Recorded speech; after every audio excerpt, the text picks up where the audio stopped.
Selamat sore, Pak. Selamat sore, Pak. Ya, baiklah kita lanjutkan kembali ya topik analisa perancangan sistem ini ya. Nah, jadi dalam hal ini akuntan pada topik kita sebelumnya itu sudah diketahui berperan gitu ya, berperan di dalam perancangan sistem. Kenapa? Ya karena akuntan itu yang pertama di kedudukannya bisa sebagai konsultan satu, yang kedua bisa sebagai agen perubahan dua, dan yang ketiga sebagai orang yang menganalisis sistem. Ya. Jadi akuntan itu jabatannya bisa menduduki yang namanya sistem analis ya. Jadi menganalisa sistem. Nah, jadi peluang baru gitu ya kedudukannya. Makanya akuntan ya kalau bisa menguasai bahasa pemrograman ya, karena bahasa pemrograman itu penting ya terkait dengan kedudukan sebagai analis sistem ya. Di bawah analis ada namanya programmer gitu ya atau juga pemrograman ya. Nah, sekarang kita lihat information gathering, interactive method. Nah, ini adalah topik ini berkaitan dengan bahwasanya akuntan itu harus melakukan pemahaman gitu ya, terhadap apa yang dibutuhkan oleh user itu dalam membangun sistemnya. Maka dalam membangun sistemnya, maka diperlukan informasi gitu ya. Maka informasinya haruslah informasi dengan metode tertentu gitu ya.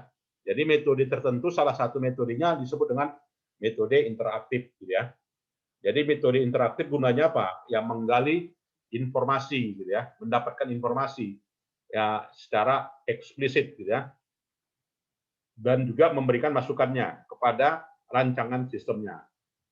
Jadi bicara interaktif method, maka dalam hal ini harus dengan berbagai salah satu caranya dengan menyebarkan kuesioner gitu ya. Jadi bagaimana desain dan juga menyusun kuesioner yang efektif, maka dalam hal itu haruslah disusun sedemikian rupa gitu ya. Nah, jadi di sini yang dikatakan metode interaktif dalam memahami kebutuhan informasi dari user, dilakukanlah yang pertama interview satu. Ya, yang kedua dilakukan dengan joint application design JAD 2. Dan yang ketiga adalah dengan kuesioner. Nah, jadi boleh pilih salah satunya atau juga pilih ketiga-tiganya gitu kan. Kalau dia dipilih ketiga-tiganya maka interaktif method sudah diterapkan gitu ya. Nah, jadi di sini kita melihat ya bagaimana caranya menyusun interview ya dan bagaimana menyusun pertanyaan ya dan merequest pertanyaan dan juga melakukan interview. Jadi metode interview di sini adalah metode yang terkait dengan pengkoleksian data ya atas kebutuhan sistem. Jadi interview di sini meliputi interview atas opini satu, ya, interview atas perasaan dua, gitu ya, interview atas tujuan tiga, ya, dan juga interview terhadap kunci-kunci keberlangsungan, ya, terhadap human computer interface, ya, terhadap manusia itu sendiri yang akan menggunakan sistemnya, gitu kan, maka haruslah di interview ya, melihat informasi apa yang dapat digali, gitu ya. Nah, menyajikan interview di sini haruslah memenuhi beberapa kriteria. Pertama, kita lihat dulu latar belakang yang mau diinterview, reading background ya. Yang kedua adalah melihat tujuan apa di interview. Ya kan? Yang ketiga siapa yang diinterview. Kemudian juga menyajikan yang orang yang mana saja mau diinterview. Dan juga tipe pertanyaan dan juga struktur pertanyaan. Ya, jadi harus di-arrange sedemikian rupa. Tipe pertanyaan itu ada yang orang sukanya terbuka gitu ya. Ada yang tertutup ya karena orang nggak mau jumpa disebabkan ya karena COVID misalnya kan. Dia nggak mau tanya jawab secara langsung, dia mau tertutup saja, mau pakai Zoom, mau pakai email, yang penting dia bersedia jawab tapi nggak bisa secara langsung. Nah, maka di situ tipe pertanyaannya ada yang open ended dan juga ada yang close. Nah, kalau yang sifat pertanyaannya terbuka, ya maka kita bisa mendapatkan apa yang diinginkan. Ya kan, dan seberapa jauh panjangnya yang mau ditanya ya sah-sah aja gitu ya. Dan tipe pertanyaan yang open di sini yang terkait dengan apa yang diinginkanlah si analis itu ya, kedalamannya ya terserah si penanya, yang menjawabnya itu ya bebas-bebas saja begitu ya. Kemudian juga apa keuntungannya yang tipe pertanyaan yang terbuka ini? Ya, tipe pertanyaan yang terbuka ini adalah apa ya? Kita bisa menanyakan apa saja yang mau ditanyakan, itu satu. Yang kedua, ya kita bisa dapatkan hal yang detail. Dua. Yang ketiga ya. Dan juga pertanyaan tersebut di masa yang akan datang ya bisa digunakan. Gitu ya. Kemudian pertanyaan sifat yang open ended di sini yang terkait dengan yang menarik gitu ya. Hal-hal apa yang menarik dan apa yang spontan ya, dan juga bermanfaat untuk ditanyakan. Nah, sedangkan kerugian metode open ya, dalam hal ini kita mengambang ya pertanyaan itu, irrelevant detail. Kemudian juga memungkinkan kehilangan kendali apa yang mau ditanyakan ya. Ya, kemudian juga membutuhkan banyak waktu gitu ya. Kemudian juga secara potensial interview itu tidak bisa menyajikannya secara gamblang dan juga memungkinkan apa yang ditanyakan itu ya sangat dalam sekali ya, sehingga sudah melebar gitu ya.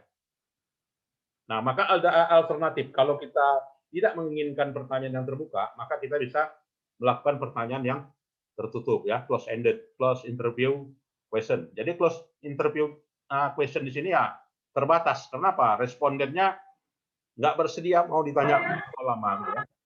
Haruslah ringkas gitu ya. Close, tertutup, nggak mau diketahui orang lain gitu ya. Maka itu yang dilakukan oleh analis sistem ya, kita lakukan ya pertanyaan yang tertutup sedikit gitu ya. Nah, benefitnya apa? Ya, waktunya ya pendek. Kemudian mudah ditanyakan. Fokus pada tujuan yang mau ditanyakan. Kemudian juga dikendalikan oleh orang yang diinterview. Artinya orang yang mau menjawab itulah yang mengatur apa yang mau ditanyakan gitu kan. Dan juga cakupannya lebih luas dan juga lebih cepat dan mendapatkan data yang relevan. Nah, ketidakunggulannya dengan sistem pertanyaan yang tertutup itu ya si interview boring ya, dan juga rich detailnya nggak dapat gitu ya. Kemudian juga idenya banyak yang hilang. Kemudian juga file ya, adanya kesalahan dalam membangun apa yang ditanyakan si penanya dan apa yang dijawab oleh si yang ditanya. Nah, maka dalam hal ini ada beberapa atribut gitu ya antara pertanyaan yang terbuka dengan pertanyaan yang tutup. Dari sisi keandalan itu ya, dari sisi keandalan ya pertanyaan terbuka itu lebih rendah ya. Kalau pertanyaan sifat yang pertanyaan yang tertutup lebih tinggi ya. Dari sisi efisien lebih rendah yang open dan sebaliknya ya. Kalau dari sisi presisi lebih unggul yang tertutup gitu ya. Kemudian kalau dari sisi kebanyakan yang ditanyakan ya lebih banyak yang open gitu ya. Kemudian dari sisi skill ya lebih banyak yang open. Ya kalau dari kemudahan analisa lebih mudah yang close gitu ya. Nah, jadi mau pilih yang mana? Nah, ada yang pertanyaannya sifatnya bipolar. Ya kalau dia bipolar itu orang jawab ya atau tidak saja gitu ya. Nah, itu. Kalau dia tipe pertanyaan yang probes, ya probes di situ haruslah detail ya, dan ada hubungannya dengan pertanyaan yang sebelumnya. Jadi dengan yang probes itu ya punya makna, jelas, bisa digambarkan gitu ya. Kalau yang pertanyaannya piramid, ya dalam hal itu mengerucut pertanyaannya dari yang luas ke yang khusus gitu ya. Kalau yang tipe pertanyaannya funnel, ya artinya di situ dari pertanyaan yang terbuka ke pertanyaan yang tertutup. Kalau dalam bentuk diamond, ya dimulai dari yang tertutup, kemudian bergerak ke yang terbuka, lalu yang tertutup lagi. Nah, itu dia bentuknya ya. Nah, kalau dalam bentuk piramid di sini ya biasanya lebih sangat detail ya. Nah, jadi kalau yang bentuk piramid itu dari hal yang umum, bawahnya, gitu ya, lalu mengerucut ke yang atas, gitu ya. Jadi semakin ke atas, maka semakin khusus ya, artinya bentuknya piramida. Kalau yang bentuk panel, ya di situ dia awali dengan hal yang umum. Ya, diawali dengan hal umum artinya yang terbuka dulu, lalu dapat disimpulkan ya, disimpulkan berdasarkan pada pertanyaan yang tertutup. Kemudian lebih mudah dan juga diawali dari yang diinterview. Nah, jadi tipe funnel itu malah kebalikan dari yang bentuk piramida tadi ya. Jadi funnel kebalikan dari yang piramida. Jadi dari yang khusus dulu, yang spesifik lalu yang ke umum. Nah, mau tanya yang mana gitu ya. Kalau dalam bentuk diamond ya berarti dari yang khusus lalu yang melebar ke umum lalu ke khusus lagi. Nah, itu ya. Jadi bentuk diamond itu ini. Nah, jadi yang dari pertanyaan yang bersifatnya spesifik dulu, lalu pertanyaan yang bersifat khusus ke umum, lalu berbalik lagi ke khusus ya. Nah, kalau yang pertanyaannya tertutup, dalam hal ini sifatnya sesuatu yang bisa mau ditambahkan ya, dan juga mau diringkas gitu ya. Kalau yang interview report, ya interview report di situ yang kita sifatnya bisa melakukan summary gitu ya. Nah, ada metode lain lagi selain dari interview. Apa itu metodenya? Ya, metodenya yang namanya joint application design ya. Jadi joint application design digunakan oleh siapa? Analis tadi gitu ya. Jadi analis sistem kalau dia tidak mau dengan interview, maka ada metode lain yang namanya metode JAD. Jadi metode JAD itu adalah suatu metode untuk menganalisa kebutuhan ya atas analisis dan juga desain melalui grup-grup ya, melalui setting group. Nah, jadi biasanya joint application design di sini kita mengumpulkan kita mengumpulkan para penjawab melalui kelompok diskusi ya, atau disebut orang dengan group discussion. Ya, group discussion itu banyak ya digunakan dalam penelitian ilmu sosial ya. Jadi kepala dinas ya kan, kepala dinas dari berbagai dinas gitu kan dikumpulin jadi satu. Maka namanya metode ini ya, metode group discussion ya, atau JAD. Ya. Kemudian siapa saja itu yang berperan?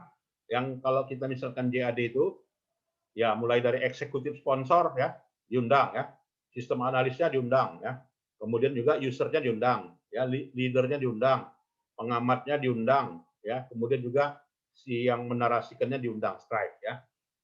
Jadi dalam model JAT meeting di sini, ya di situ ada yang namanya offsite gitu ya. Artinya di situ para partisipan ya itu tidak terschedule menjawabnya, sifatnya bebas gitu ya. Ada yang terschedule ya melalui agenda. Nah, itu. Jadi manfaat dari JAD di sini ya bisa kita menghemat waktu. Nah, jadi kita tidak perlu datang ke seluruh dinas gitu ya. Kenapa? Ya karena perwakilan dari dinas sudah dikumpulkan melalui yang namanya grup-grup kepala dinas gitu ya. Jadi di situ kita bisa time save dan juga bisa lebih cepat kita mengembangkan sistem ya, dan juga bisa mengimprovisasi kebutuhan sistem dan juga secara kreatif menghasilkan ide-ide yang baik gitu ya. Nah, jadi di situ dalam menggunakan JAD ya kita butuhlah blok waktu yang dapat digunakan untuk seluruh partisipan itu berbicara gitu ya. Nah, jadi JAD ini dengan kata lain itu dengan model group discussion ya.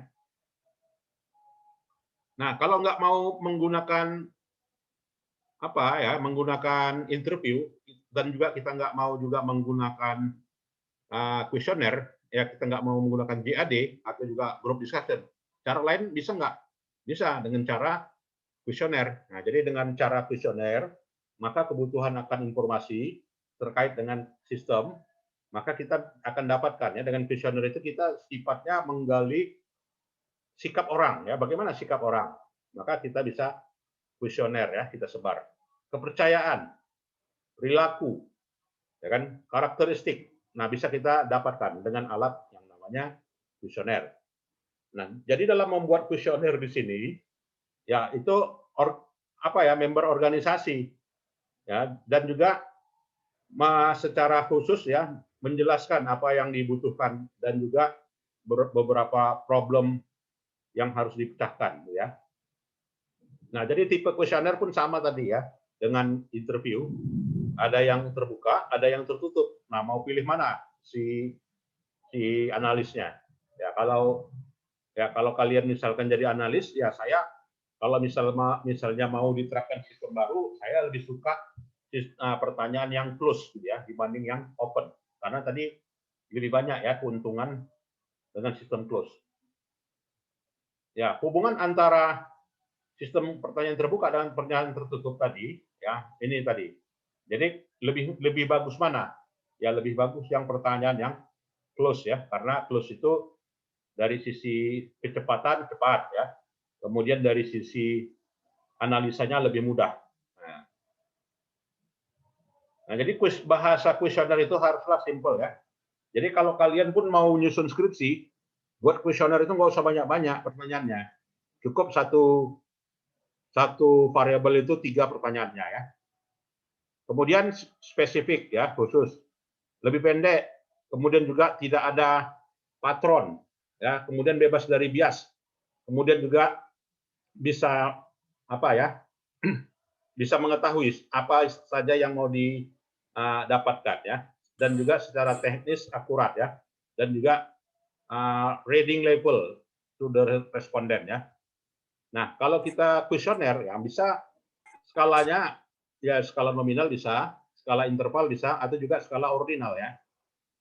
Ya, apa itu skala ordinal, skala interval? Mungkin udah ada di pelajaran metodologi ya. Nah, di mana skala nominal di situ skala klasifikasi. Jadi klasifikasi di situ 1-0, yaitu skala nominal. Laki-laki atau perempuan itu skalanya nominal. Ya atau tidak. Skala ya 1, 0 tidak, ya. Berarti itu adalah skala nominal. Nah, misalnya skala nominal di sini tipe software mana yang kamu banyak butuhkan? Word processor kah? Spreadsheet kah? Database kah? Atau juga email program? Nah, dalam hal ini kita mau dapatkan data itu ya harus di namanya skala nominal ya.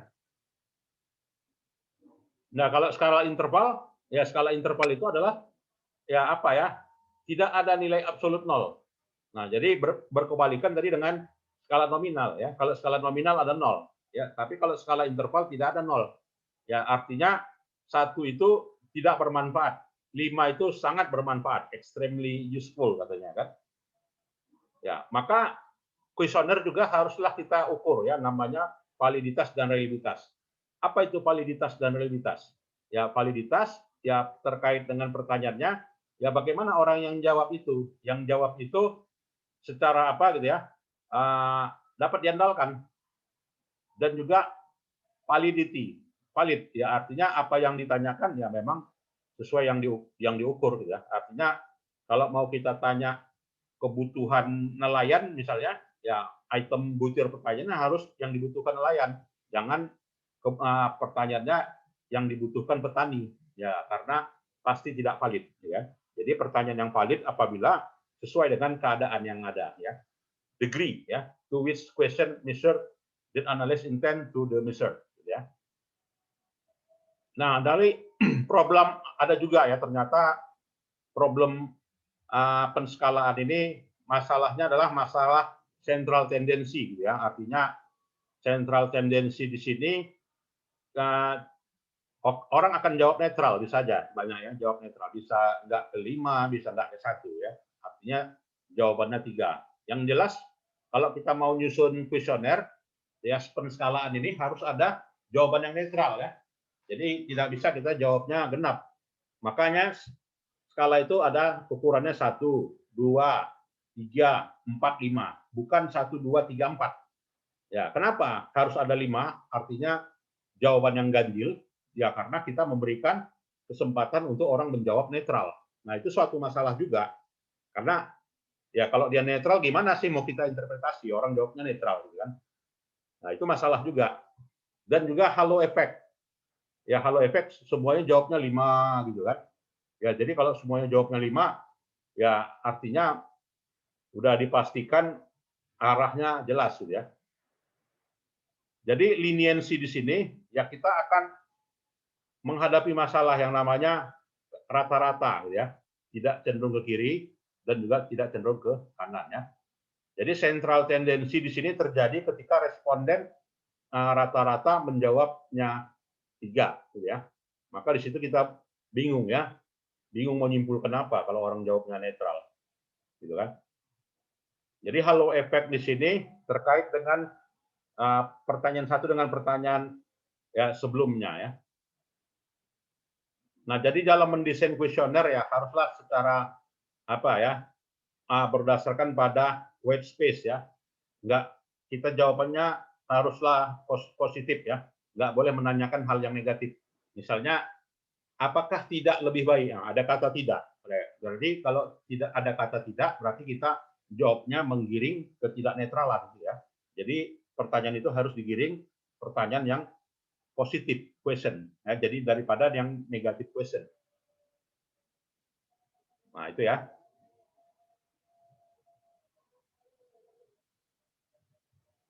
Silakan kalau ada yang mau berdiskusi, diberikan kesempatan untuk apa ya, memberikan pertanyaan. Silakan.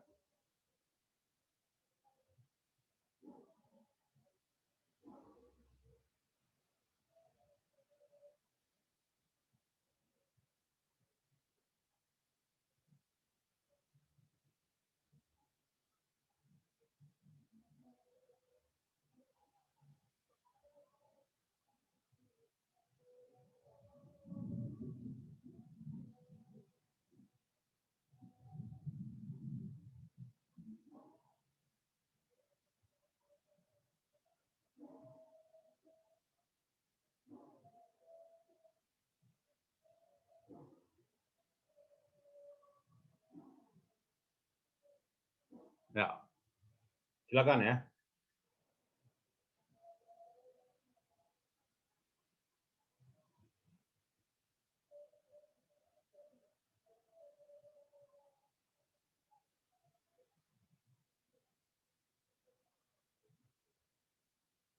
Ini ada Siti Maghfirah.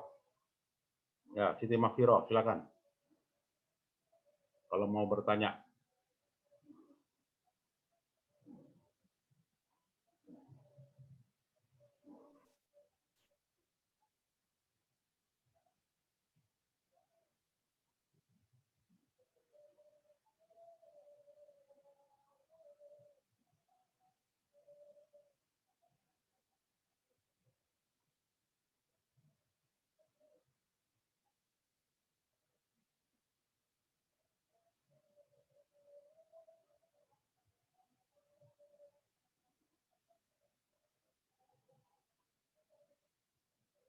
Silakan.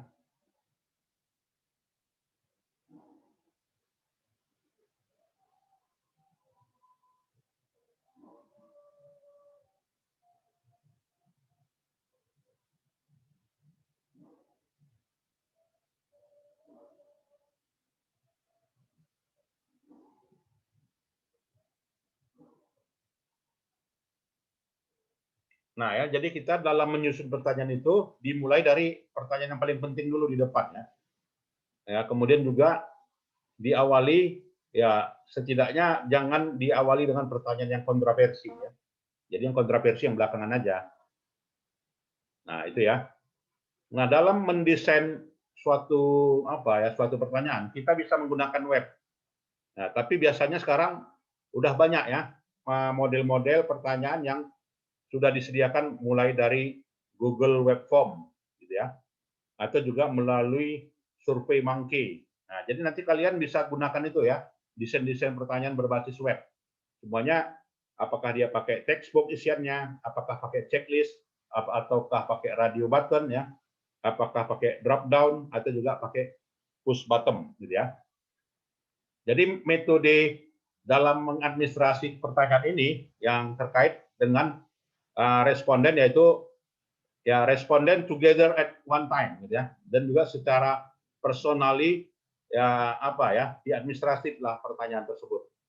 Kemudian juga disubmit gitu ya secara elektronik. Ya sekarang udah zamannya pertanyaan itu disusun pakai Google gitu ya, Google Web Form.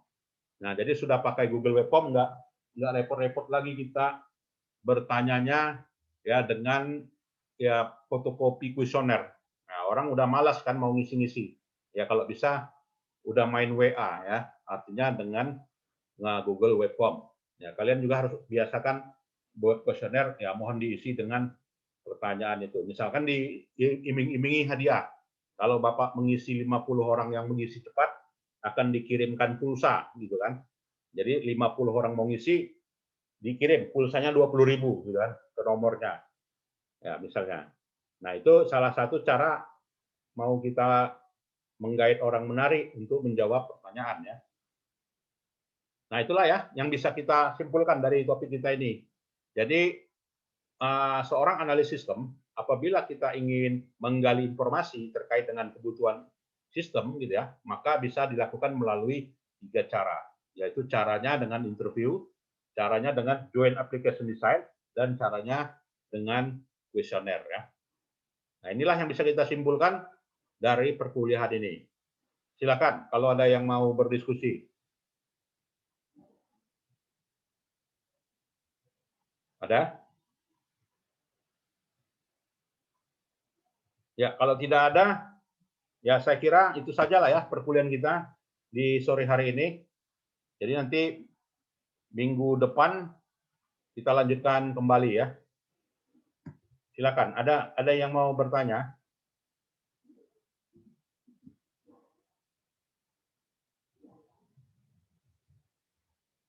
Any question? Baiklah, kalau tidak ada, saya kira itu sajalah ya perkuliahan kita sore hari ini. Selamat sore, Assalamualaikum warahmatullahi wabarakatuh.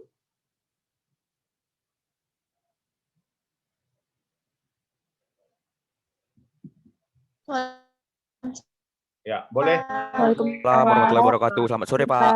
Oke. Bisa meninggalkan ruangan ya, silakan.